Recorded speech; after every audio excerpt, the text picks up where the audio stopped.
Morning, New Jersey STIC members and friends. Thank you for joining us today for our fall quarterly meeting. I hope everyone is staying safe and healthy during this heck of a year we've been having, and also the heck of a week we've been having. I just wanted to go over some logistics before we get into our program today. First of all, I'd like to let you know that this meeting is being recorded. We've been working really hard over the last few weeks to put this meeting together, and I hope that you'll find the format of today a nice little break from our normal typical meeting style. And I would like to thank David Amon and his team from Rutgers VTC for helping us with the coordination efforts. Okay. So hopefully you all were able to explore the Zoom interface while we were waiting to get started. The toolbar allows you to customize your meeting experience. In the upper right-hand corner, you can toggle between full screen as well as gallery view and speaker view. We encourage the use of your camera, which I see that many of us are sharing, so we can connect a little bit better in this virtual setting. I know it's been a little bit difficult, having that human contact, so this will help. And unless you're speaking, kindly mute yourself to eliminate any unnecessary background noise. But we do, however, want this meeting to be interactive. So if you do have a question, please use the chat window, and we have someone monitoring it. And we will get to questions as they arise, as long as time allows. And if you're directing your question to a specific person, please indicate who you're speaking to. And the chat log will also be saved so that the STIC team can address questions at a later date. And lastly, feel free to use the reactions tool for things like thumbs up and thumbs down. All right, just a brief run through of our agenda. I'm going to zoom in a little bit at the top so you can see it a little bit better. So we'll be taking care of some of our normal routine STIC business, such as FHWA updates, CIA team updates, and a feature presentation. Today's feature will be our Weather Savvy Instrumentation project that was funded through an aid grant. Let me scroll down here. Next, we'll conduct an interactive polling exercise about the new EDC-6 innovations, and Helene will explain more about that when we get to that point in our meeting. And after the poll, we will have a breakout session to discuss the challenges and lessons that we've learned over the last 2 years while working on EDC-5 innovations. I'll explain more about the logistics of how that will work when we get to that point in our meeting. Finally, we have a couple of quick announcements at the end, as well as some reminders. And with that, I'm going to turn it over to our NJDOT Assistant Commissioner, Mike Russo. Thanks, Amanda. Good morning, everybody. As Amanda says, welcome to our New Jersey STIC Fall meeting. I hope everyone is managing to stay healthy and safe. I do promise you for the next 2 hours, you will not hear anything about ballots or electoral votes. So you found a safe haven on this beautiful Friday morning. So thank you for joining us. But you will hear about a number of very interesting innovations. We have a full agenda, as Amanda had cited. And a new feature, which is the result of prior input from the STIC Council. Today's agenda will include a facilitated breakout session, which we spoke about in several previous sessions, and it's being implemented today. The topic of discussion will be the challenges and lessons learned from EDC Round 5. We will also have an opportunity to hear about new innovations being proposed under EDC-6, and an opportunity to weigh in on the ED6 innovations and your priorities through a poll. We'll have updates from FHWA as well as our CIA team leaders, and the feature presentation by Sal Cowan on a very successful innovation implemented by the department, is Weather Savvy Instrumentation. Before I go any further, I'd like to acknowledge several of today's participants and thank them for their ongoing support of the New Jersey STIC. Assistant Commissioner Andrew Tenard and Assistant Commissioner Snell Patel. And as always, FHWA Division Administrator Robert Clark and Assistant Division Administrator Valeria Remizova. I would also like to acknowledge the folks that make our STIC meetings happen. I would like to thank our Research Bureau's manager, Amanda Gendek, FHWA's Helene Roberts, and Rutgers' David Amon for their commitment and dedication to STIC, as well as numerous others behind the scenes who contribute to the STIC cause, including our CIA team leaders.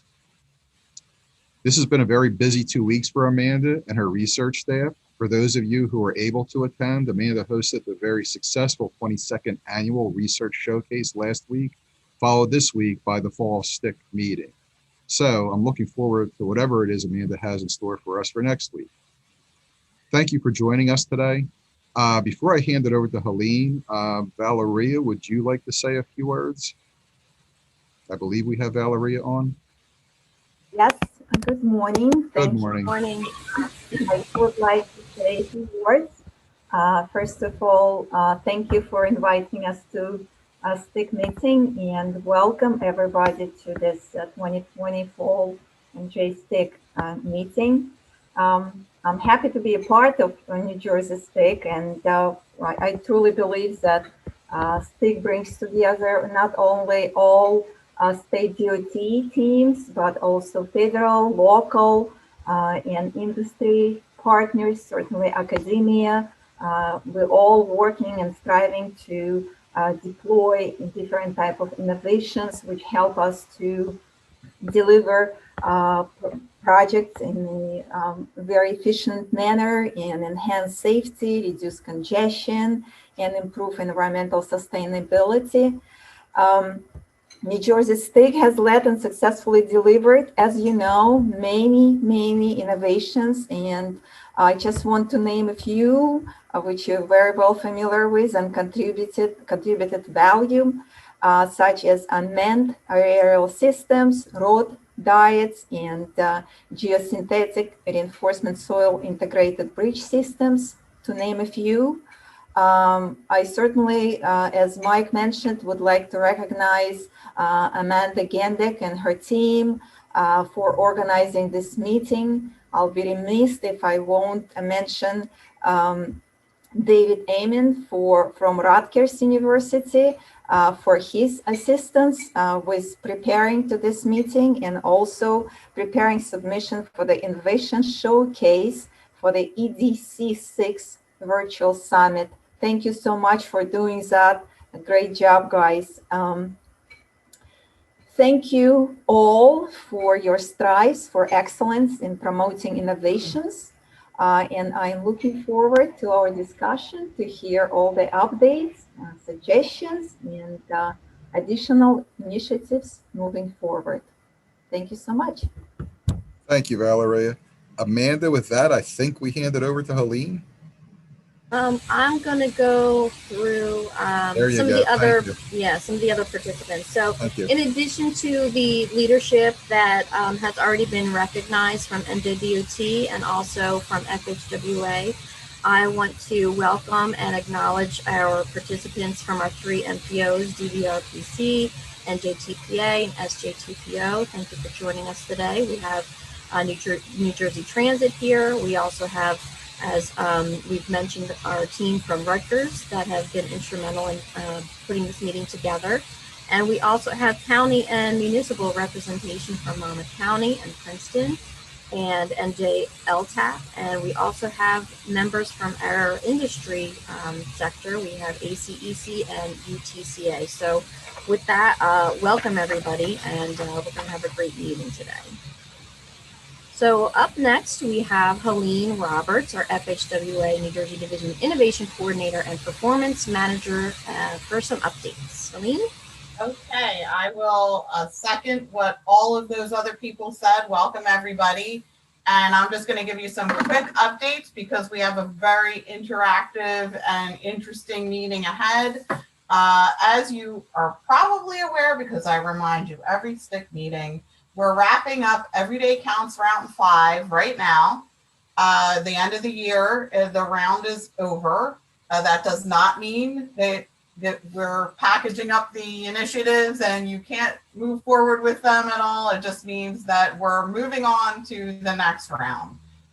Please, if you're doing EDC-5 stuff, please keep doing it. You can do anything from any of the rounds or anything you want.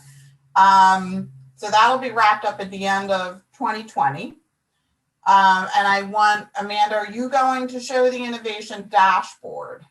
And this is the innovation dashboard that we have as of our last progress report, which was this past summer. This is where we are with the EDC-5 initiatives. We'll have one more report in December. I actually collect the information in January, but it's as of the end of the year. And so we'll have one more report on these initiatives, and then on to Everyday Counts Round 6. You can see some of these we were institutionalized pretty much immediately, or we decided we were institutionalized immediately. Some of them we haven't quite hit the mark. That's okay. What's important is advancing in the 2-year period, not whether you met your goal or not, but that we have done things to advance these initiatives over the 2-year period. So that's really what's important. So on to Everyday Counts Round 6. Oh, Sorry. I lied. Not on to Everyday Counts Round 6. But what I did want to say is that we have a virtual summit coming up December 8th, 9th, and 10th for Everyday Counts Round 6. It's open to everyone, and by everyone, I guess that means anyone. I sent you guys all out the link for how to register for that. I think I sent it again. It will be included with links at the end of the meeting. We don't want you clicking on links and registering for virtual summits and not paying attention to us. So we will tell you that at the end if you missed it. So don't ask where it is because you won't get it till the end. And then we'll convene to decide which Everyday Counts Round 6 initiatives we will proceed with, and then we will start Everyday Counts Round 6 on January 1st.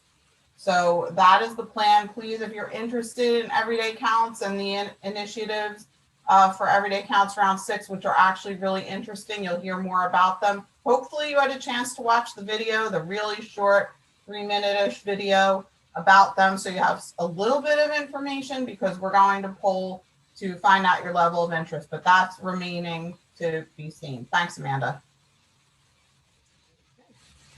Thank you, Helene. Next, we will be hearing from our 3 core innovation area leaders who will be reporting briefly on the progress of their EDC Round 5 initiatives. And up first, please welcome Dan Lasanti.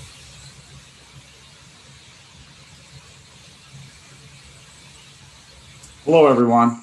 Hi, Dan. You want to go to the next slide, Amanda? There we go. I'm just going to give a recap on our 2 EDC-5 initiatives. The first one is reducing rural roadway departures in New Jersey.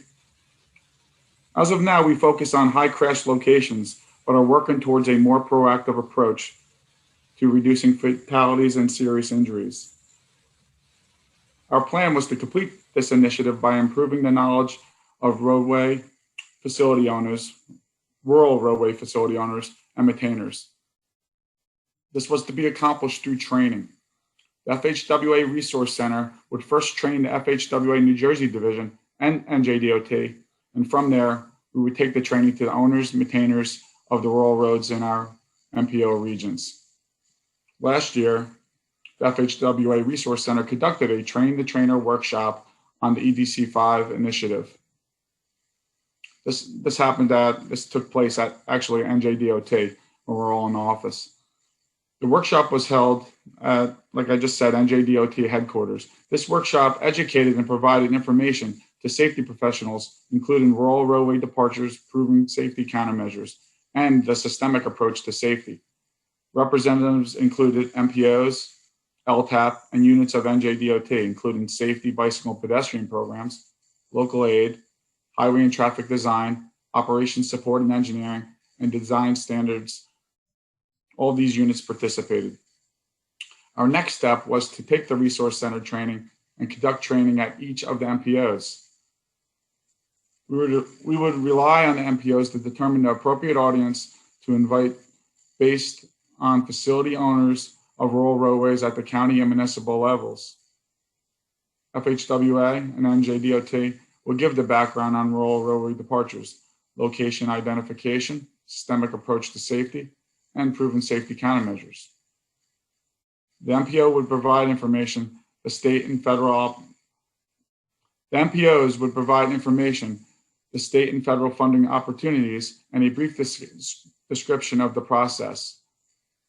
We anticipated this training to occur after we completed conducting proven safety countermeasure training under an ASAP grant, Accelerating Safety Activities Program.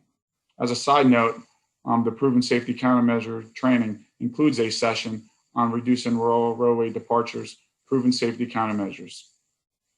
To date, these trainings did not occur due to the COVID pandemic. At this time, we are in coordination with the NJFHWA and are discussing the option of having the FHWA Resource Center assist in completing this effort. No updated tentative schedule has been prepared to date. Go to the next slide.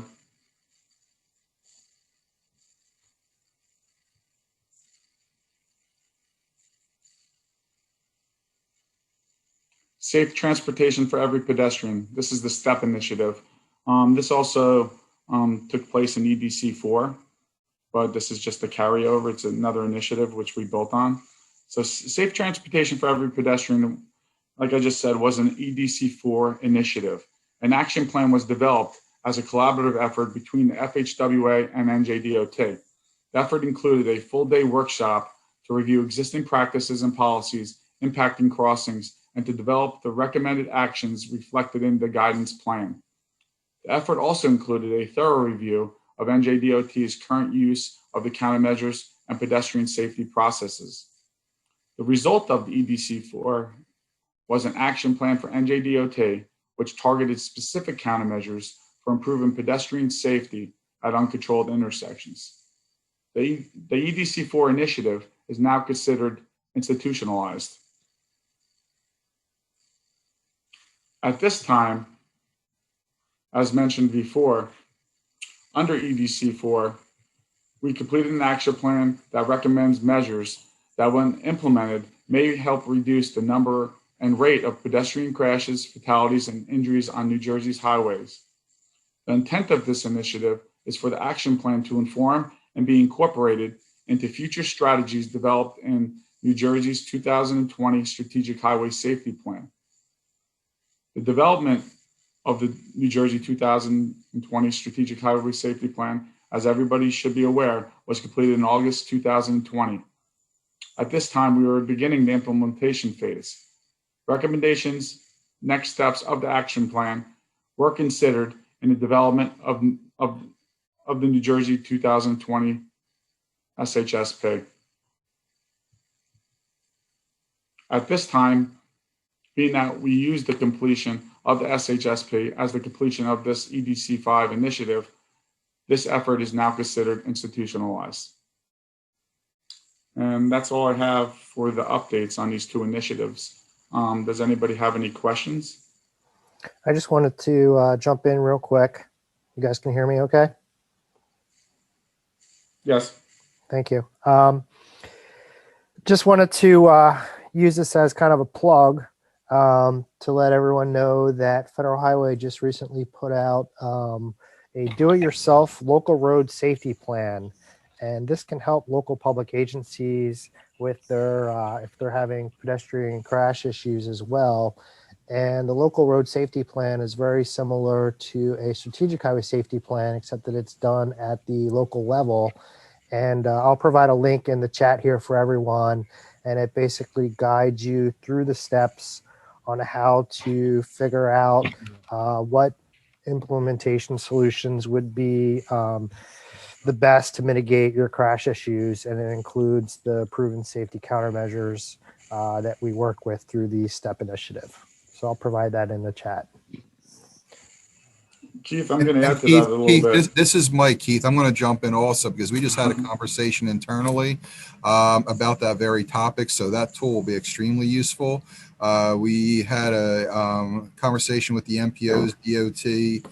I'm not sure if someone from your shop was on the call or not, but it was that very topic about now taking the strategic highway safety plan to the next level and trying to find a way to provide assistance to the locales in preparing those plans. So that's a work in progress, and we'll be hearing more about that in, I guess, the upcoming fiscal year. Okay, great. That sounds good. We're here to help with anything you guys need, obviously. Thanks, Keith. Thank you. And Mike, I was going to say the same, so thank you. Any Thanks. other questions from anybody about these two initiatives? No? I'll like, Go ahead, Dan. You're all done? yeah, I'm all done. I just want to say the STEP initiative. So we have in SHSP, we have two emphasis areas. You know, we have the data and the bike and ped. Actually, we have multiple ones that incorporate our STEP initiative, including intersections, and they all kind of overlap. So if you know, when I look back at this, the highway safety plan, mine's lane departure. Okay. somebody's speaking. Well, when I look back at the action plan and the recommended steps, you know, they all kind of overlay with all of our strategies in SHSP. So it's a good thing. We covered a lot in the SHSP and, you know, developing those strategies for our emphasis areas. So it worked out well. Okay. Thank you, Dan. Up next, please welcome Bob Signora of the Infrastructure Preservation CIA team. Good morning, everyone. Next slide, Amanda. Thank you. First initiative I want to talk about is the collaborative hydraulics advancing to the next generation of engineering, the change. The purpose of this innovation is to improve the understanding of the complex interaction between river and coastal environments and transportation assets. This EDC-5 initiative has been ongoing and is making progress.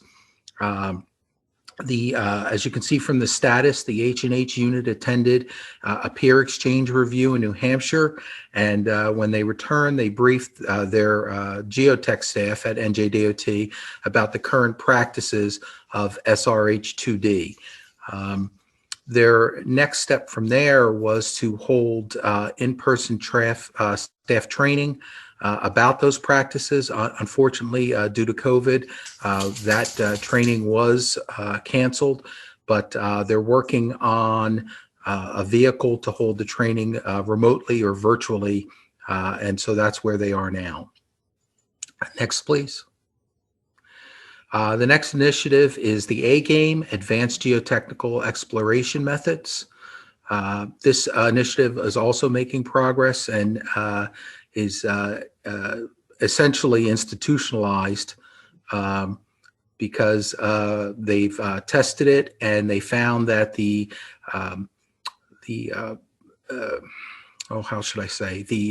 methods and practices that they can use are applicable to New Jersey, and they're using them. To that point, they've added geophysical testing processes and language to the Bridge and Structures Manual, the design manual at DOT, and they've also included a new initiative techniques to the subsurface exploration contract language. So they're documenting and providing guidance at this point on how to use techniques and the procedures. Next, please. The final EDC-5 I want to speak about today is project bundling. We've bundled here at DOT under many different names before, batches and things like that, but we're following the bundling outline and the framework. And to that end, there was a bundle of 2 DNR canal bridge replacement projects that are underway. There's also a single DNR canal project to compare and contrast the benefits of the bundled effort. For the bundle effort, NJDOT is tracking man hours and costs to compare to that single project to see what the benefits are. And the documents for that project were sent to the FHWA Resource Center, their Office of Infrastructure and Resource.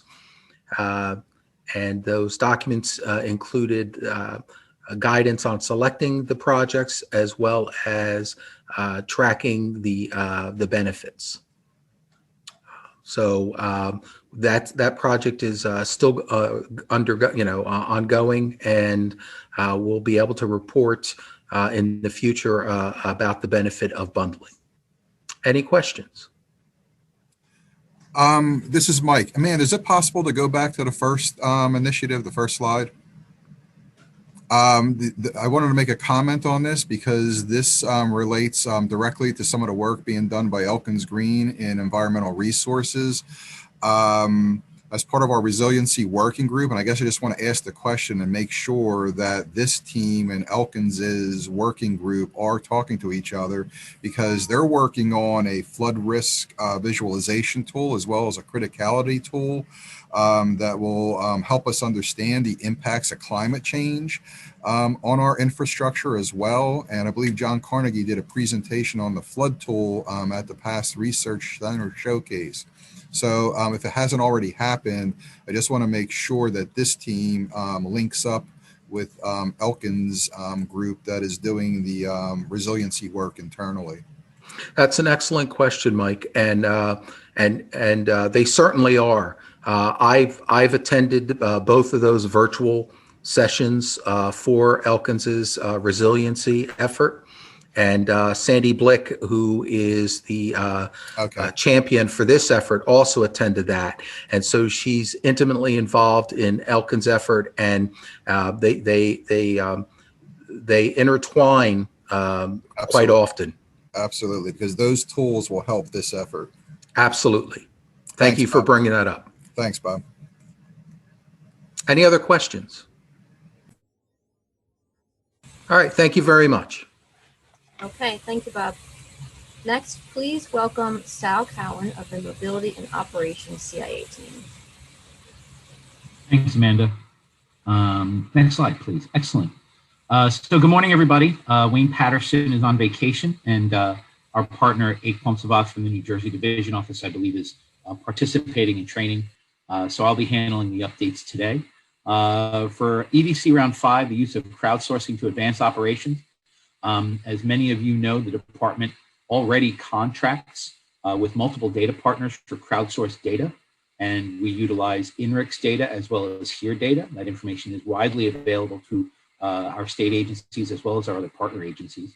But what it does is it gives us a better snapshot of real-time information. And it allows us to get our vehicles and our response partners out there in quicker fashion. We are institutionalized in this effort. We have been sharing data back and forth with Waze. And as of about 2 weeks ago, I had a conference call with the CEO of Waycare, which is sort of an aggregator of various crowdsourcing data. So we're looking towards working with them to be able to do a pilot with some of our core systems to see what we can do to improve that even more. So even though we're institutionalized, we're always looking for different and newer ideas to continue to improve operations. Next slide. My favorite, weather responsive management strategies. We were institutionalized in one of the pieces of this, which was the Pathfinder initiative. We're basically taking your weather provider data and pushing it to your information distribution systems, such as your 511 systems, your variable message signs. The department has a very strong Twitter presence. My team, there's a group of us on a text chain of about 17 people from my team, communications, our social media group, where whenever we get large scale incidents, or like yesterday morning, the incredibly dense fog that we had, we utilized our DMS as well as our 511 website and the department's social media feed to let people know about the dense fog. I drove my wife to work yesterday before working from home, and I could barely see in front of me on 295. It was soup. So we got that information out very quickly. In addition to that, part of the integrating mobile observations piece of the weather responsive management strategies is what I'll be talking on in a little bit.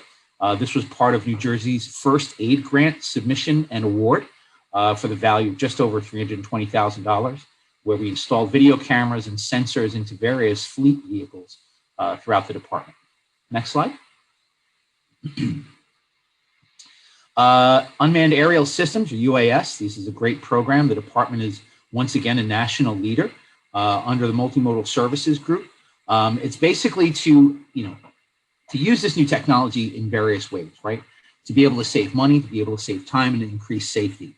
So what we want to do is increase our data collection prospect for various inspections and activities, and not only through construction inspection, emergency work, and things like that, but a lot of it has been done in other areas of multimodal. For example, the maritime programs, our construction projects along 495, and Snell's team, who've been working furiously to get that job done. It looks great. I got a comment the other night that it looks wonderful.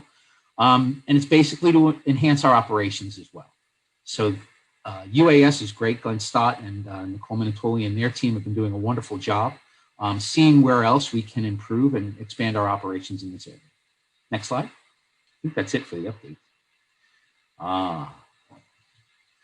My presentation. I love doing presentations, especially when it's cool stuff. I keep telling everybody on my team, I said, you know, it might be uncouth, but you got to tell people we do cool stuff. Stuff's really not the word I use, but we do cool stuff. Next slide, please. Again.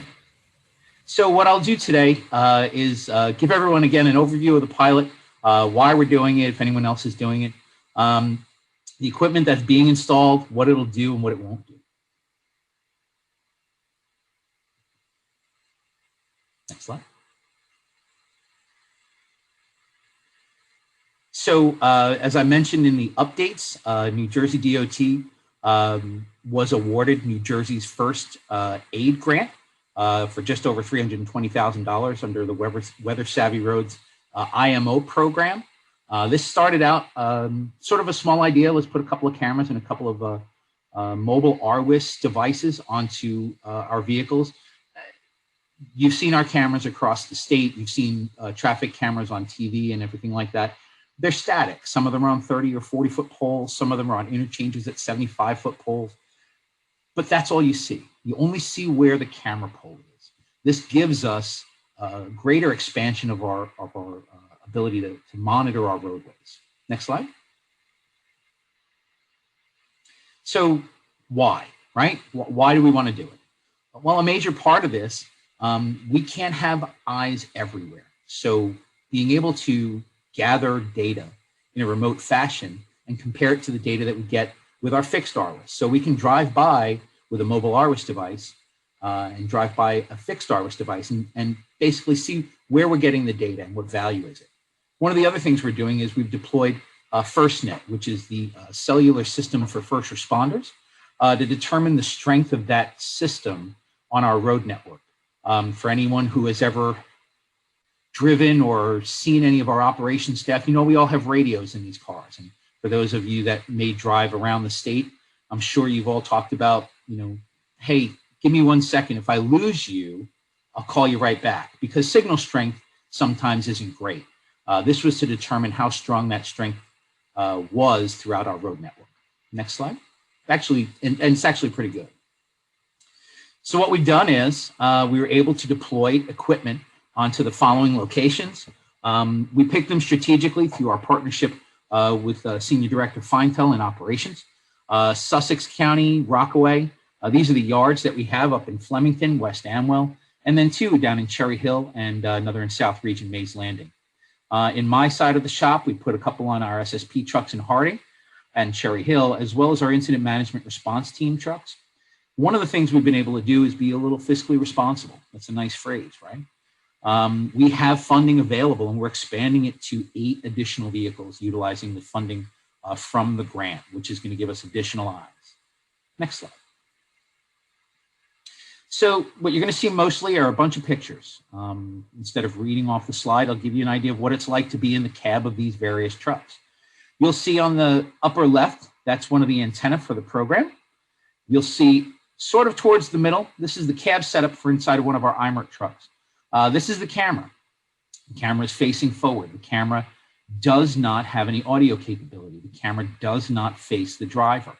And you'll see the laptop that's hardened. It's installed through a brace that's under the seat to be able to have a sturdy type of connection for our equipment. You've driven around the state. You've driven all over the country. Many people have driven everywhere. I'm sure you've seen things slide across your dashboard or shift in your seat and fall on the floor. We had to make sure our stuff didn't move when these trucks are taking these curves. So next slide, please. Again, this shows some of the additional information for the technology. You'll see the cellular router with the GPS for FirstNet. You'll see our transcoder and our power unit and how the power is distributed throughout all of the equipment that we have, both the camera, the modem, and the laptop. So we've connected that to the vehicle for a very fine setup. And next slide. Again, some of the work being done. Our people are performing their duties, mindful of the pandemic. We have people who are very sensitive to working on other vehicles. So we want to make sure that when we do this, we are in a garage, we are taking pictures so that we can use this for maintenance purposes and possibly equipment replacement as it gets towards its end of life or end of the pilot. Next slide.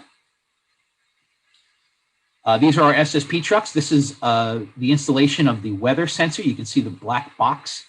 Sort of looks like a hair dryer on the bottom right. That's exactly what we've installed on the various pieces of fleet throughout the department. We don't want them to be obtrusive. We also don't want them to get damaged. So they're in an area where they'll be able to collect the most accurate data and they won't be kind of sticking out. Next slide. Again, up on top of the roof, putting in one of the ambient weather sensors. It's also a part of the equipment that we install. It's the little white stick in the red box. Next slide. Now we get to the fun part, dump plow trucks. So again, you'll see the installation up on the left-hand side. You'll see the camera and the computer. The equipment that's in these trucks, they're not just a truck with a steering wheel and a gear shift. They have a lot of information in front of them. So we wanted to make sure that we were not imposing on the technology installations. So the information you'll see, this is the back. People can still sit. Some of the things that we had to think about. A laptop that is close enough to the windshield. It'll get hot in the summer. We don't want to cook the equipment. So we had a couple of readjustments, some of the things that you learn by doing, right? Next slide. Again, this is the back of the setup. This is next to the door with the FirstNet router, the transcoder, and the power distribution unit. It doesn't, we tidy up when we're done. We tie up the cords and the cables and everything like that. Next slide. Getting the RWIS installed, again, inside and out of the way behind the front part of the assembly. Next slide. As you can see, it's up and behind the bumper. So again, making sure that it's not in a place where it's going to get knocked or banged around. Next slide. More installations. Again, the ambient weather sensor put in to the back and to the rear of the cab. Next slide. So this is the fun part, right? This is where we get to watch it. Through our partnership with NJIT in our ITS Resource Center, we have developed a web interface where we can monitor all of the devices. We plan this so that we're not integrating it with some of our existing TMC software systems. We didn't want to perhaps have any issues with or conflicts with software. So we developed a standalone website, username and password protected and fully secured, where we can get access to the location data as well as a dashboard that you see on the bottom. It's basically a map GUI along with the video that you'll see from the camera and the dials provided from the RWIS equipment. Next slide. So again, you'll see the map. You'll be able to click on various layers as well. The layers take in data, so they're not fully integrated with the software packages such as our Transcom data entry system, but we do get a feed out of the Transcom system so we can overlay incidents like you see here, additional video camera feeds from our CCTV network so you can compare what the video looks like from a fixed camera and our weather savvy dashboard. You also have the capability to launch a video wall, a virtual video wall, similar to the ones that you see in our TMCs and other TMCs or communication centers across the state and the country. Next slide, please. So what the vehicle tracking system does is it shows the trace of the vehicles over the course of the last 15 minutes. And the trace will represent what the road conditions were. We took some liberties in renaming some of the information coming out of the MARWIS device, the mobile RWIS device. so that you basically have the ability to see what Vaisala is providing. We color coded it to make it basically fit the same kind of model. Next slide, please. So does it work, right? One of the things you want to figure out with a pilot is it valuable? Is it going to work? Well, it snowed last Friday. And I get in the office and I'm looking at this. It's mobile friendly to a degree. We're refining that. So I get in the office and I pull up the screen. I'm like, let me see the dashboard. And for the first storm of the 2021 season, we had the vehicle who was up on Route 181 in Sparta showing us exactly what our roadway looked like, showing exactly what the pavement temperatures are, what the grip of the roadway was, what the ambient temperature was in the air, what the roadway pavement temperatures were. So this was shown to various staff who are involved in the pilot who are aware of it. And they've never seen something so cool. The ability to see data from places they had not seen it before. The drivers see it, right? But not the people who are helping to make the decisions on resource allocations above and beyond for larger storms. And they really think it's, you know, the phrase that I heard throughout was, this is a game changer. Next slide. So this is a fantastic program. I know my stuff is done. I do want to thank a couple of people who helped out tremendously. First and foremost, FHWA for the funding to be able to put this initiative in place. My team, Wayne Patterson, Sue Catlett, and Ridwan Ahmed from my mobility research group have done a phenomenal job. Our partnership with Chris Feinthal, Senior Director of Operations, as well as the support of Assistant Commissioner Chenard, we couldn't have done it. This project was launched prior to the reorganization in the department into TOS&S. So even before that, we were working together, and we still do. And specifically our partners at NJIT who've done a phenomenal job. Dan Bosensky, Branislav Dimitrevich, and Dr. Lazar Spasovic, who've really taken every type of suggestion for these types of innovations and made them reality. Just one quick note, we had probably 24 logins at the start after last Friday, and as of today, we've got over 115. So that's the value of the system. People want to use it. They want to improve the roadway network, and that's exactly what we're starting to do. So thank you, everybody. Thank you, Sal. That is very cool stuff. Thank you. Mike, can Very I much. can we ask Sure. a Do you have a question? question? Sure. Yeah. I have a question for Sal. So how much training do your vehicle operators need to go through? This seems to be some pretty high-tech stuff, and it's not just plowing snow. It's, you know, using this new technology equipment in their cab. So, John, it's great to see you. First, let me tell you, the drivers pretty much have to do nothing. The vehicle system turns on. It is not needed to turn a camera. They don't need to do anything necessarily with any of the equipment. It is very low maintenance and operation for the drivers themselves. Okay. That's great. Thanks. Sure. One of the things that would be interesting to find out is if there are other organizations, agencies, transportation agencies across the state, whether they are municipal or other, that have this similar kind of MARWIS program. Maybe that's an idea that we can take forward. Sal, did you promise us that you were going to tell us about other agencies that are using this kind of technology? So I know that the Turnpike Authority has invested a decent amount of money into deployed sites. Whether or not they're utilizing it on their vehicles is, I don't think that's a practice that they've been willing to take on. They have deployed multiple, they're kind of like portable VMS and portable cameras, right? They're all in one. So they've got their smaller installations of RWIS devices up and down their road network. The vehicles are not deployed. I know that they've gotten a whole slew of new equipment within the last couple of years. So we're sort of, in DOT, we're sort of I'll call it the guinea pig. You know, pilots are just that. You try it and see how it works. And once we do that, our partners have been putting together reports on our past innovations, such as the SSP program, where we've integrated Waze data and feeding that to motorists that are driving through. And once we get those reports and our final analysis, we'll certainly share that with our partners to be able to make their own decisions about how they'd like to move forward. Thank you. Okay. Thank you, Sal. Next up is our interactive polling exercise. And at this point, Helene will be sharing her screen in a moment and explaining the purpose of the poll. And I'll be facilitating the polling exercise in the background. So Helene, over to you.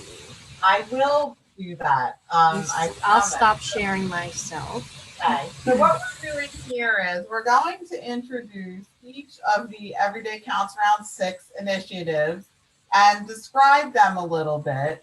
And hopefully you had the chance to view the brief video on the EDC-6 initiative. But if not, I'm going to describe them a little bit.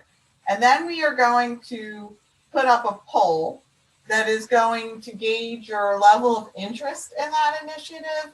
And then you can choose a couple of options of technical assistance that you might need for that initiative. And I'll guide you through that as we go along. But that is the plan for this. And we will be using the information that we gather from this exercise to help us pick which EDC-6 initiatives to advance. So it's not like we're just going through this exercise for kicks. We are trying to gauge our STIC members' level of interest in each of these initiatives so that we can take this data and help us decide which initiatives to advance and what kind of technical assistance we may need with that initiative.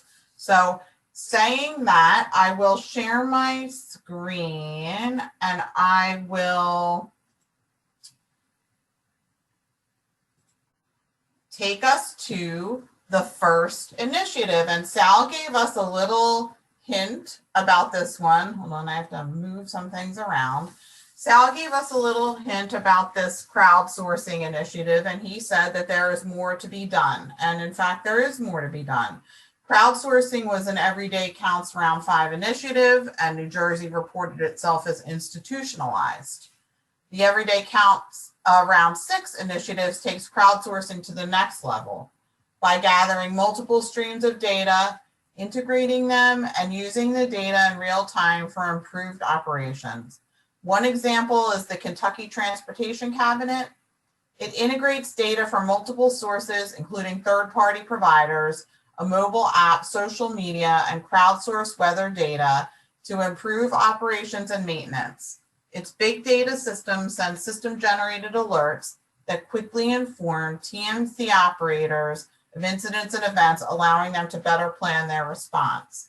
The benefits of crowdsourcing are improved operations, increased safety and reliability, and cost savings. So having said that, now Amanda, I will ask you to bring up a poll about crowdsourcing, the next round of crowdsourcing and what we can do. And please indicate on question number 1, there are 2 questions. On question number 1, your level of interest in this initiative for your agency or the people you represent. And number 2, that we're trying to narrow down the technical assistance options. So for number 2, if you are interested in that initiative, and hopefully you are, please select 2 of the most important training or technical assistance types that you are looking for. Again, we're only giving you 2 choices in question number 2 because we want to sort of narrow down. There are a lot of options there and we want to narrow them down. So please do that. I will give you a few seconds and watch the polling results.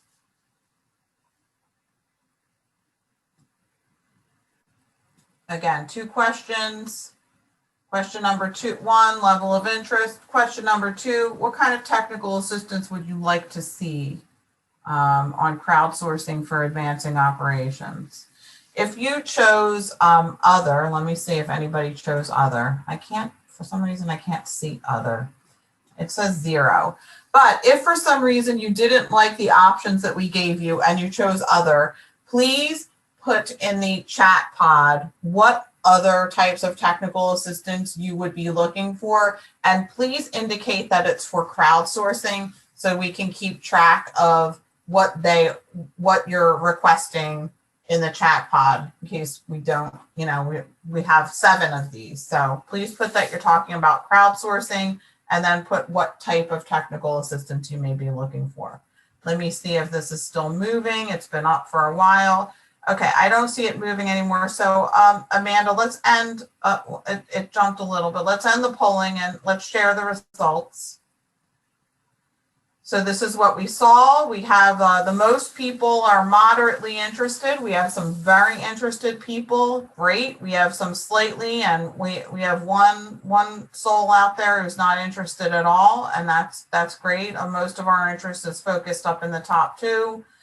And as far as technical assistance, training was the biggest, followed by some of the other ones, specific projects, and on and on. So we will record this, and we will take it in December to the decision-making process to include it in our discussion.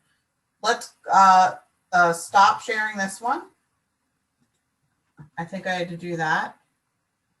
And we will move to the next initiative, maybe, which is e-ticketing and digital as-built.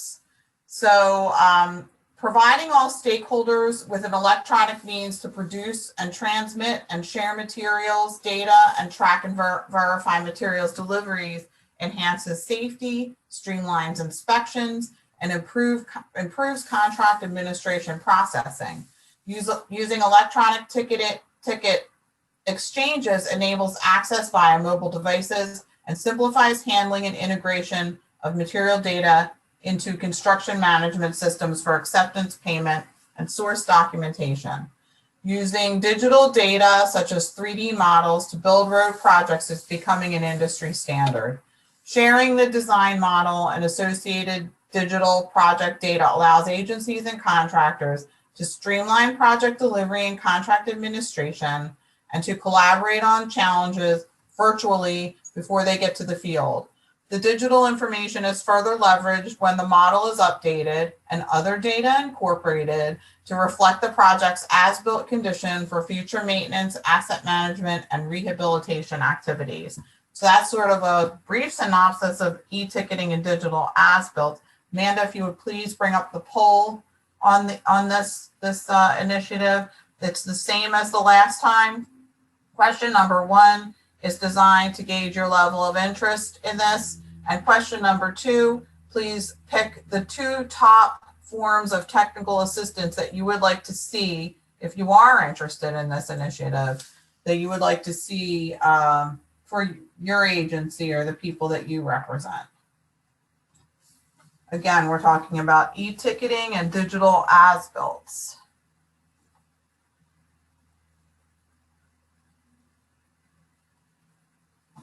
And one more time, if you selected other on this, I again don't see any others being selected, but if you selected other, please indicate in the chat pod what that is and that you're talking about e-ticketing and or digital as-built. Somebody did select other, so please put that in the chat pod, and we are having the chat pod monitored as well. So what you put there will be seen.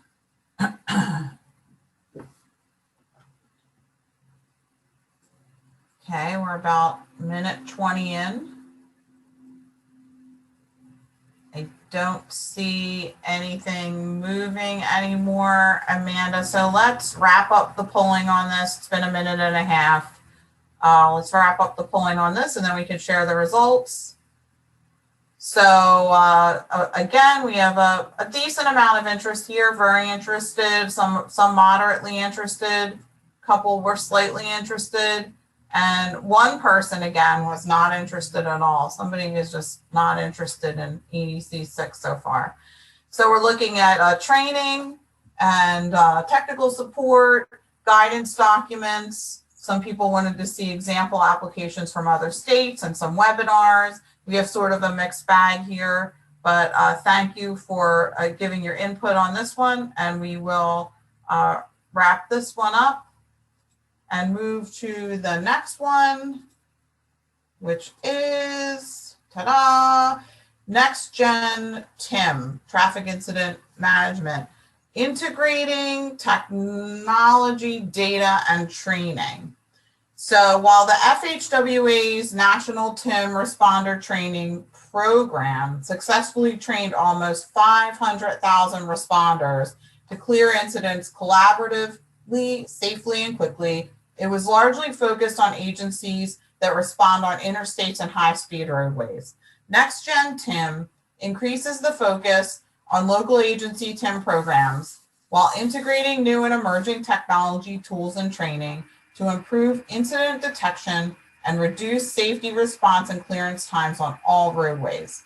By using Next Gen TIM methods, state and local agencies can increase traveler and responder safety, improve trip reliability and commerce movement, and enable responder communities to focus more resources on other pressing citizen needs.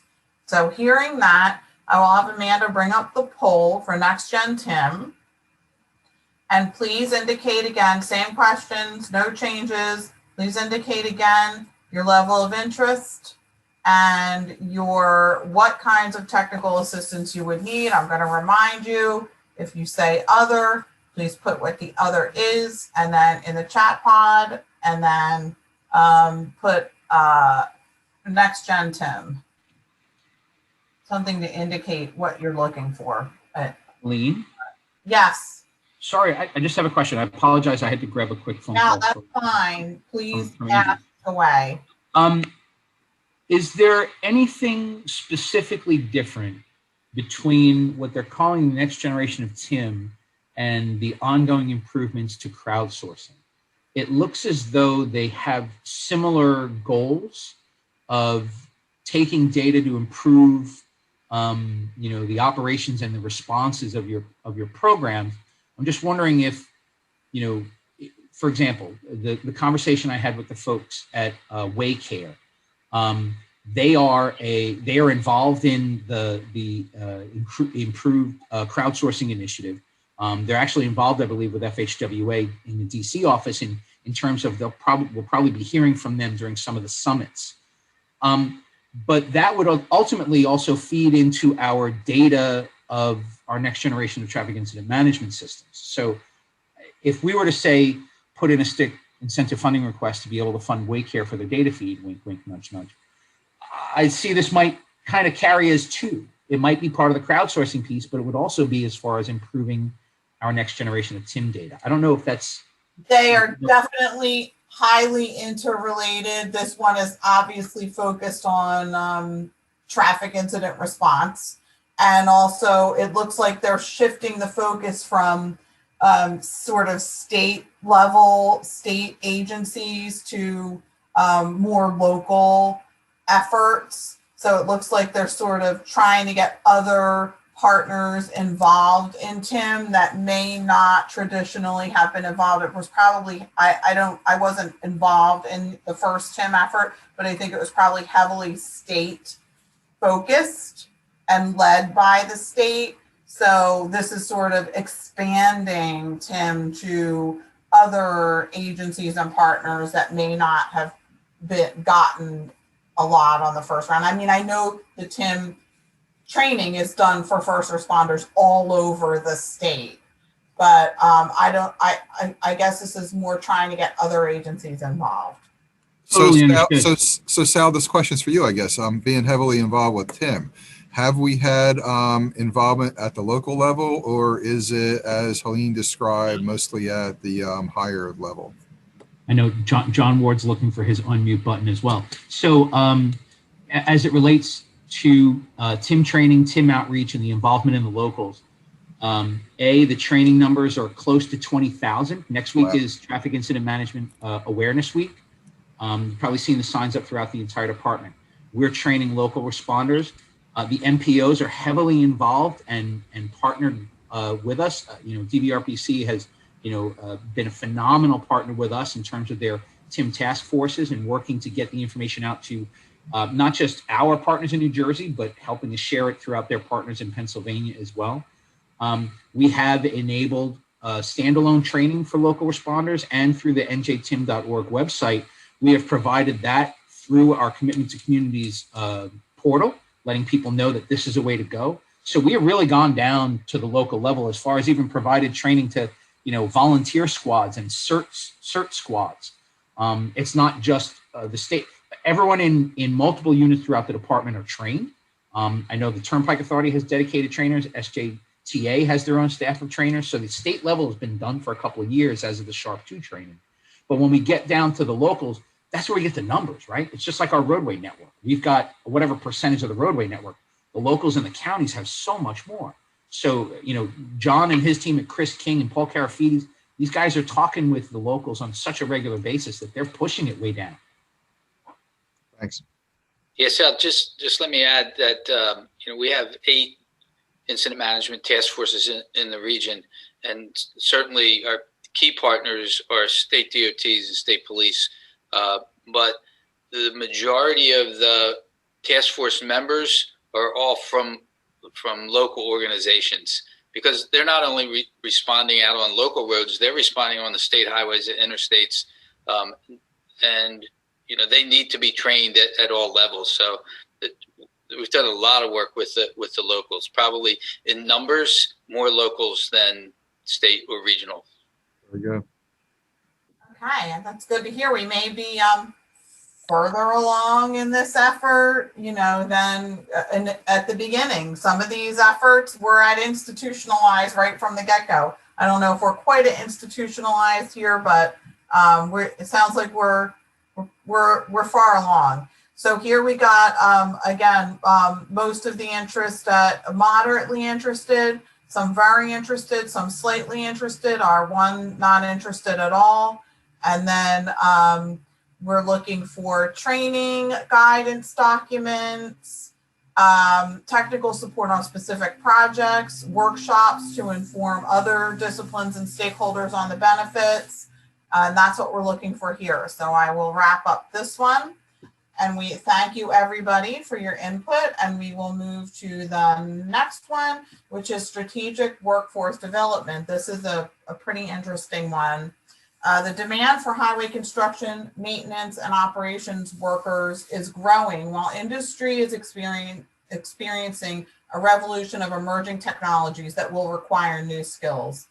According to a 2018 national survey by the AGC, 80% of construction firms reported difficulty finding qualified workers. To attract and retain workers in the contractor's workforce, new resources are available to help compete with other industries and demonstrate the value of a career in transportation. The new resources include a highway construction workforce development playbook called Identify, Train, Place. Also, FHWA developed a comprehensive outreach campaign called Roads to Your Future. This effort includes effective solutions, proven training, and flexibility with resources and customizable marketing material. So Amanda, if you would please bring up the poll on strategic workforce development for EDC-6. Thank you. And so please indicate your level of interest here and what kinds of technical assistance you might require. Remember, because since we were involved in a lengthy discussion on the last one, to pick 2. So pick your top 2. And if you say other, please put that you're talking about strategic workforce development and what your other is in the chat chat section. So we'll give you a little bit more time on this one.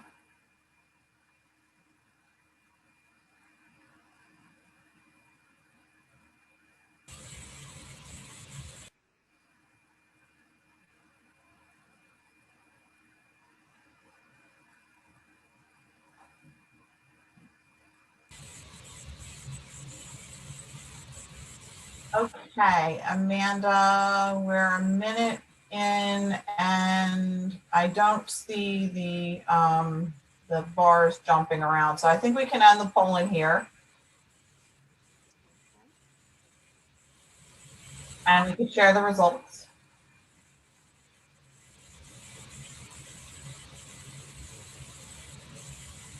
Oh, whoops, doing that. I'm just staring at it like, okay. So good. Again, we have a decent amount of interest here. Some very interested, moderately, couple slightly, our perennial, not interested at all person. And we are looking for training in this. And let me see, example applications from other states, peer exchange with a leading agency. Somebody said other, so I hope you have put what other means in the chat pod. Some guidance documents. It looks like we might already have some of those, but maybe there are different ones or better ones or okay, so thank you again for your feedback on strategic workforce development. And we will move on to targeted overlay pavement solutions, TOPS. We are already a leader in this effort for asphalt roadways. Mr. Robert Blight, who I believe I saw on this meeting, is a case study person in the summit presentations for asphalt overlays. Many of the pavements in the nation's highway system have reached or are approaching the end of their design life. These roadways still carry daily traffic that often far exceeds their initial design criteria. Overlays are now available for both asphalt and concrete pavements that enable agencies to provide long life performance under a wide range of traffic, environmental, and existing pavement conditions. Concrete overlays now benefit from performance engineered mixes, including thinner bonded and unbonded overlays with fiber reinforcement, interlayer materials, and new design procedures that improve durability and performance. Asphalt overlay mixtures have also advanced significantly with the use of stone matrix asphalt, polymer modified asphalt, and other materials and agents that reduce rutting, increase cracking resistance, and extend pavement life. And we're already, as I said, a leader in this one. Amanda, please bring up the poll, the same poll as last time, to gauge your level of interest in the TOPS initiative and what kind of assistance you would need. I know this is getting annoying, but I will remind you, if you said other, please put in the chat that you're talking about TOPS and what the other is. And remember, you only can pick two for the technical assistance, because we're trying to narrow down we don't want people to pick them all, then we won't be able to see the difference. So we're doing targeted overlay pavement solutions this time, gathering some data. I'll give you a couple more seconds. I don't see the numbers shifting around much.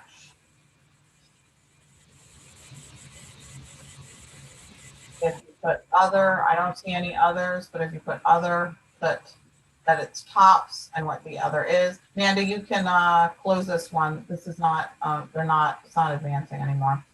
And Amanda's sharing the results. We have a mixed level of interest here. Some very interested, some moderately interested. The most were slightly interested. I guess that kind of makes sense. It's a rather specific initiative.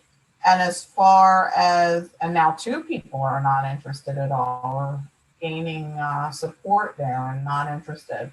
And what we're looking for here is guidance documents, technical support on specific projects. Excellent. So thank you for providing your input into this initiative. We will move on to the next one. We're almost done because there are only 7 this time, so we're almost finished. The next one is ultra high performance concrete, or UHPC, for bridge preservation and repair. UHPC is a fiber reinforced cementitious composite material with mechanical and durability properties that far exceed those of conventional concrete. This has made it popular for bridge construction, especially for field cast connections between prefabricated bridge elements. Bridge infrastructure preservation and repair is a new application of UHPC that offers enhanced performance and improved life cycle cost over traditional methods. UHPC mixes gain strength rapidly, so bridges may be open to traffic 24 hours after completing repairs. Also, UHPC repairs are long-lasting and resilient, requiring less maintenance and fewer follow-up repairs than conventional methods. So this is an expansion of the use of ultra-high performance concrete to other applications. Again, did I say, I don't know if I said, but New Jersey is a leader in the use of UHPC already. So this was already under the previous round of Everyday Counts institutionalized, and we'll see where we are for this round with the expanded use. Amanda, please put up the poll. So same questions. How interested is your agency or who you represent in UHPC? And what forms of technical assistance would you require? And if you put other, please put UHPC in the chat pod and what the other is. Again, this is ultra high performance concrete for bridge preservation and repair, expansion of the applications of ultra high performance concrete.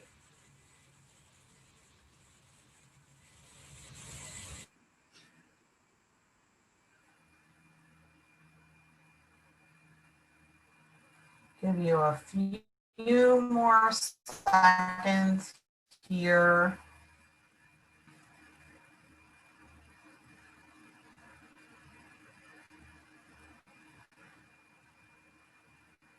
Okay, that was a minute, Amanda, and I don't see. You're breaking up a little bit, Helene. The bars moving anymore. So here are the results of our poll for the better. Hello? Yeah, Hello? you were in and out a little bit. Uh-oh, it says my internet connection is unstable. I hope the cat's not on the router again. You want to turn, maybe if it's on the router, and if you turn your camera off, maybe that will help. Okay, I'll try that. Hold on, I think I'll try that. I have to do some finagling here.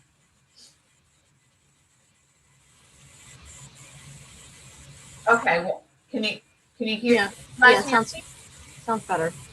Okay. So we have some slightly interested, some moderately interested, some very interested.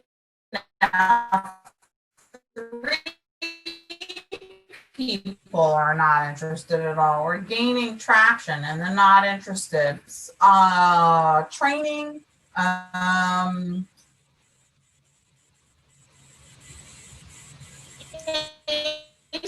Studies, and I do not see any others. Okay, so listen, this is the sizes and reading. The next one is virtual public involvement. This has sort of been near and dear to people's hearts here with the COVID and virtual public involvement. I'll call it VPI so I don't have to keep saying that. Oh, I forgot to do that. Was an EDC-5 initiative. In EDC-6, we will be taking it to a new level. Our own NJTPA was included in the fact sheet for Everyday Counts Round 6 for VPI. So if you look at our fact sheet, you'll see NJTPA there. Virtual public involvement supports agencies' efforts to engage the public more effectively by supplementing, face-to-face information sharing with technology. Innovative virtual public involvement techniques provide state DOTs, transit agencies, metropolitan planning organizations, and rural transportation planning organizations with a platform to inform the public and receive feedback.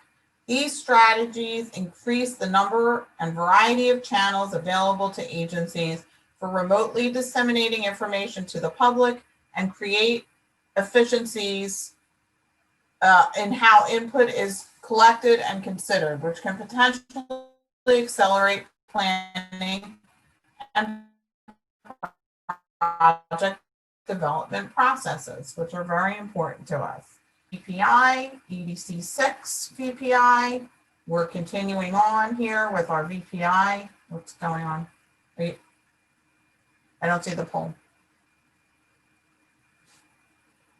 Okay, there it is. Same as before. Hey, Stephanie's, Kim Davis is waiting to be admitted. I'm sure you probably got to that already. So please indicate your level of interest in virtual public involvement for your agency or the people that you represent, followed by what kind of technical assistance you would be looking for from the Federal Highway Administration or down to the LTAP. What kind of technical assistance you're looking for. You have two choices on question number 2 to make if you are interested. And if you say other, please tell us what the other is in the chat pod and make sure that we know that you're talking about VPI.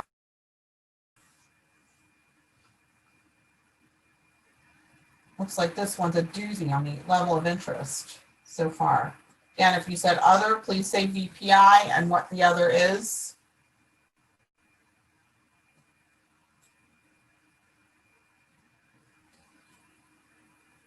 Okay, Amanda, we can close this one.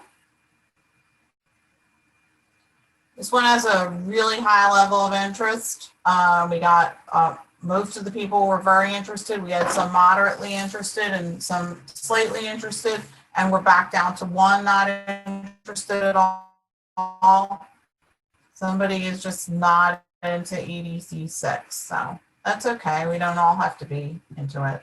And we're looking for training, basic and or advanced. We're looking for webinar training on specific topics. We're looking for a peer exchange with a leading agency. We're looking for a facilitated discussion. I don't see any others here, so you all like the options that we gave you.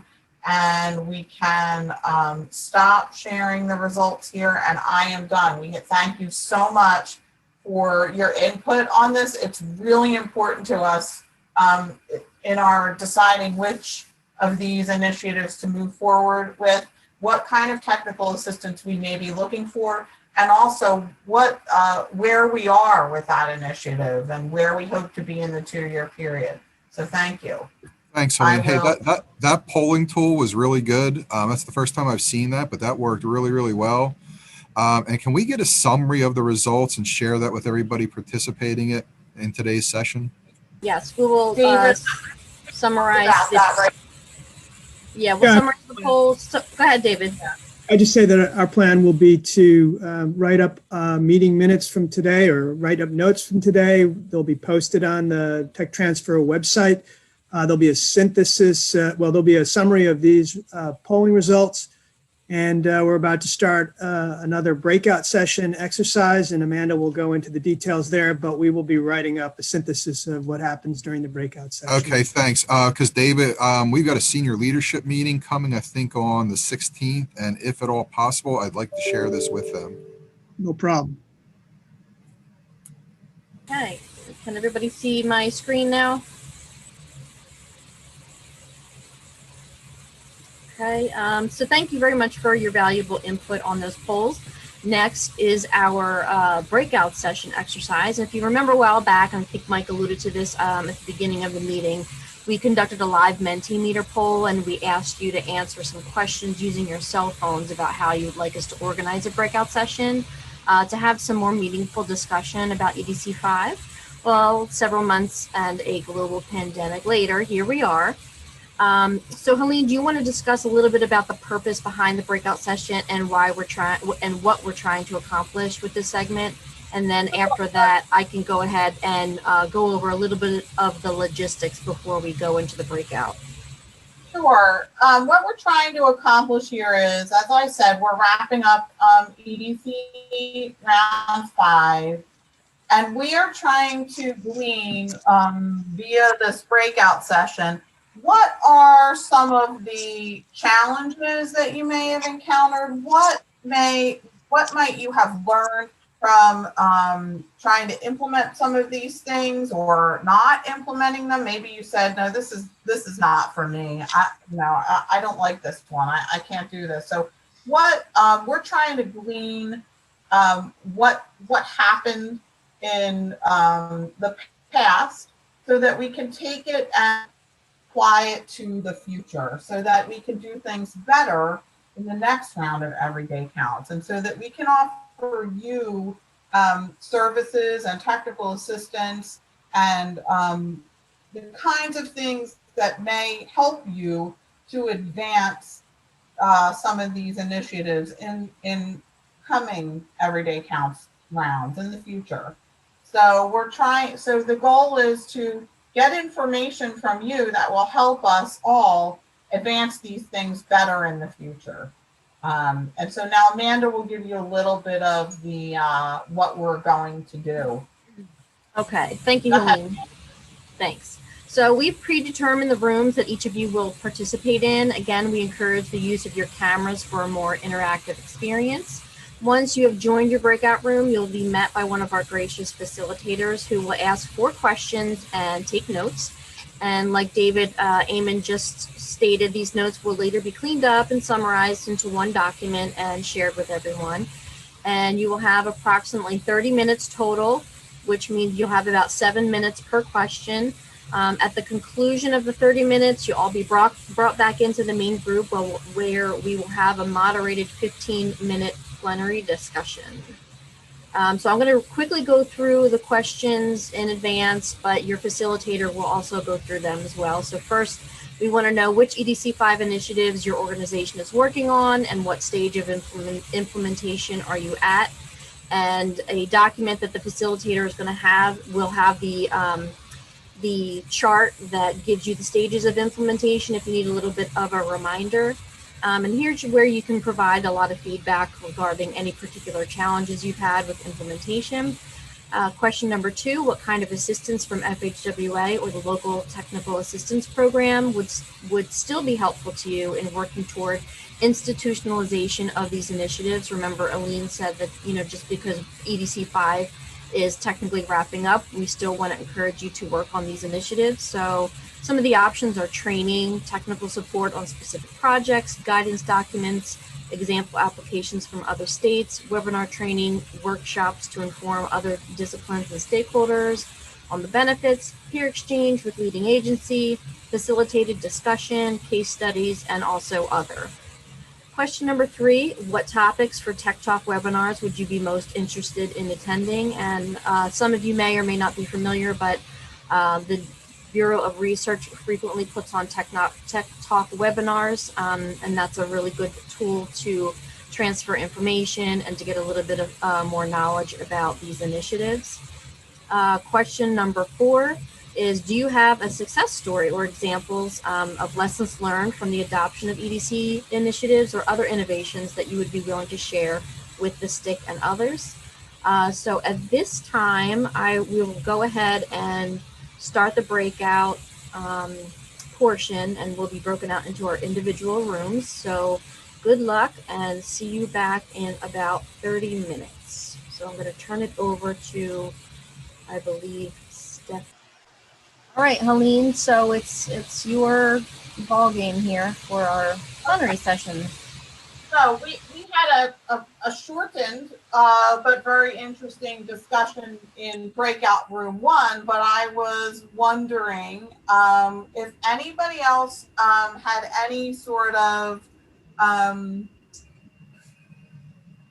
things that they discussed that were sort of different, or that they thought was a really good idea, or that was, you know, sort of groundbreaking, that could help us. Just we're doing Amanda called it a plenary session. We don't have a lot of time. We're actually over our meetings a lot of time, but if somebody would like to share with us something they learned in their breakout room, that they could bring back to the group. We will summarize the notes from the breakout rooms and share them all with you. But right now, for a closeout, does anybody have anything from their breakout room that they would like to share with the rest of the STIC that they learned? If not, I'm ready to go. I can go about my group. I don't see, let's see, nobody's unmuting or saying anything. Lee, maybe talk a little bit about what we talked about, and folks, That's what I'm going to do. We'll jump onto that. Yeah, so we had a really lively discussion in our group. Like I said, it was short because the logistical details held us up for a little bit. But we had a very interesting discussion about reducing rural roadway departures and STEP, and that more information is needed about design of crosswalks, and including demarcation and striping, and how we can make that more consistent from jurisdictional boundary to jurisdictional boundary, and that more training is needed. And Mike mentioned that a lot of these, with a lot of these initiatives, pushing the information down to the local level can really be a challenge, including the strategic highway safety plan, but getting locals to sort of adopt their own, or do, you know, their own strategic highway safety plan. So that was a really good discussion. Project bundling, limiting competition has been expressed as a concern. Somebody brought that up. We had a lot of discussion about drones, and the NJTPA would like to be more involved in the drone effort. And Nicole, who heads up the drone program, offered to sit down with the MPOs and talk about UAS and how they're being used sort of statewide. And there is a video on that that's available at the Tech Transfer website that I'm sure you've heard about or actually seen a number of times. There was some talk about virtual public involvement, obviously, and how important it is and how important it's going to be, and that it's a better way of doing business. And, you know, and the beauty of peer exchanges and the benefit of peer exchanges. And also that it's, the group felt like VPI and doing business virtually is actually opening up access to others, and that we're seeing more participants in some of these sessions where before you would hold like a public meeting or some sort of informational meeting and like one person would show up or no one would show up because they didn't care. The NJTPA mentioned that they had a brownfield session and they had 60 participants and an informational session on brownfields. And the same with the Freight Advisory Committee. They had like almost 100% attendance at the Freight Advisory Committee meeting. So we're seeing more involvement in those things. Again, peer exchanges are extremely helpful. For UAS, the peer exchange was great. We talked about ties of weather responsive management strategies to the resilience effort, and how real-time monitoring of road conditions might be able to provide more information for resilience planning. The NJTPA again asked about maybe making that data and information, or lots of data and information, or other data and information available to the MPOs, and then possibly someday down to the local level. We talked about value capture, and I mentioned there were a series of webinars on that, but the NJTPA was very interested in value capture. We talked about tech talks and that they're going to be open up virtually. And Mike mentioned that maybe something on the local strategic highway safety planning effort would be great. And we talked about planning and linkages between planning and planning technologies and tools and linking them to operation and construction. And we got cut off at that point, but we think that maybe the NJTPA can reach out to the DOT or David Amon's group to see if there's some sort of webinar or tech talk that can be given on linking, planning, and tools to other future activities like operations and construction. Did I sum that up okay, Mike? Very good. Okay.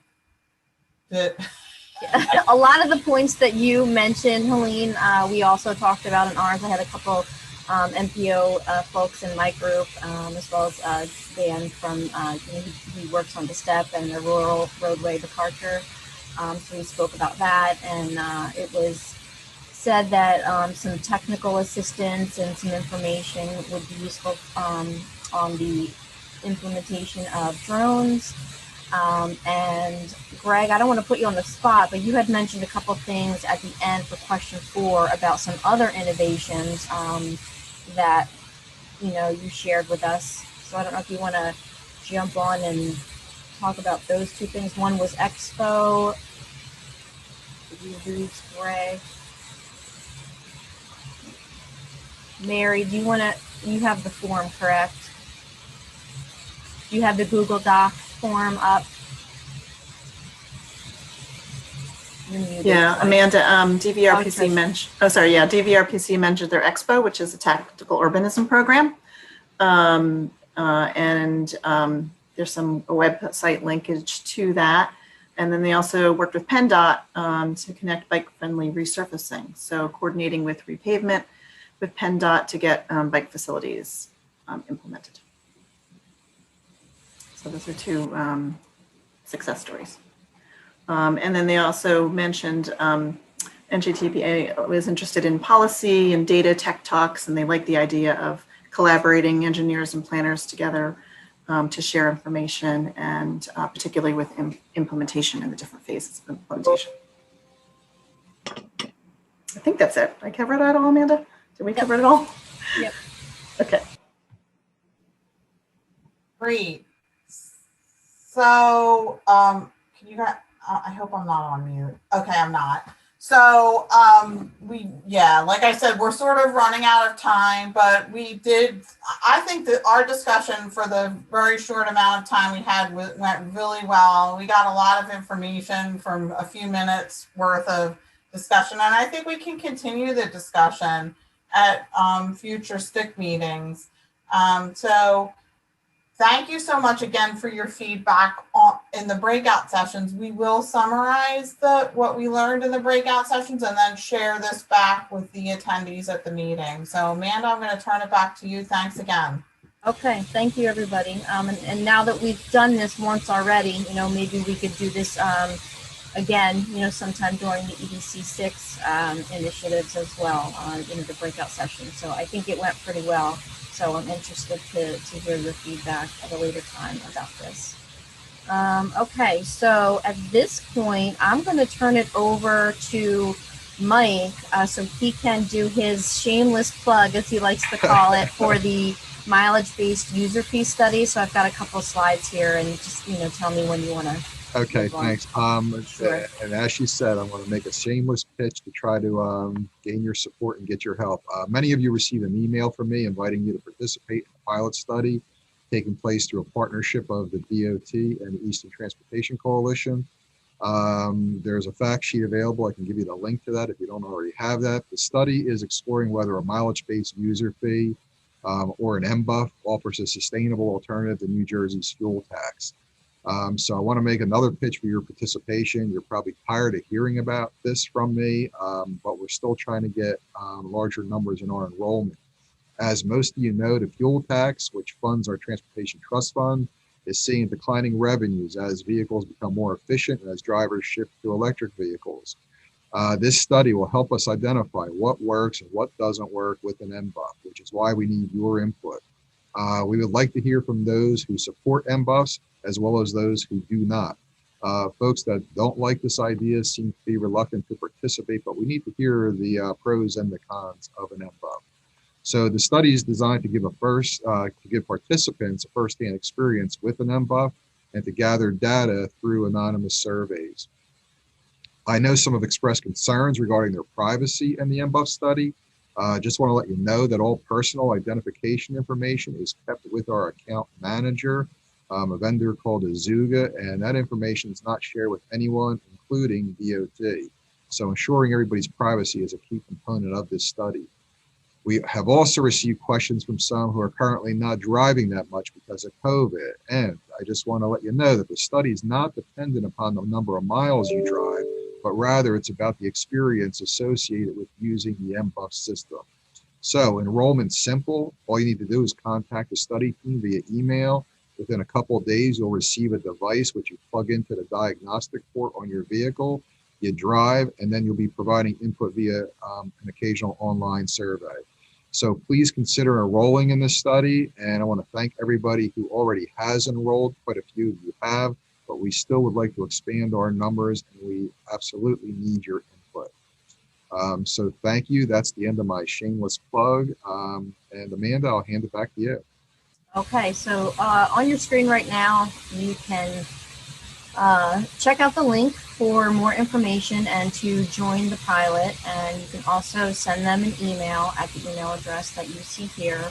I signed up and I got the device in the mail. I think it was maybe 1 or 2 days later. It comes in a little box. It's about, the size of a credit card, maybe, probably smaller.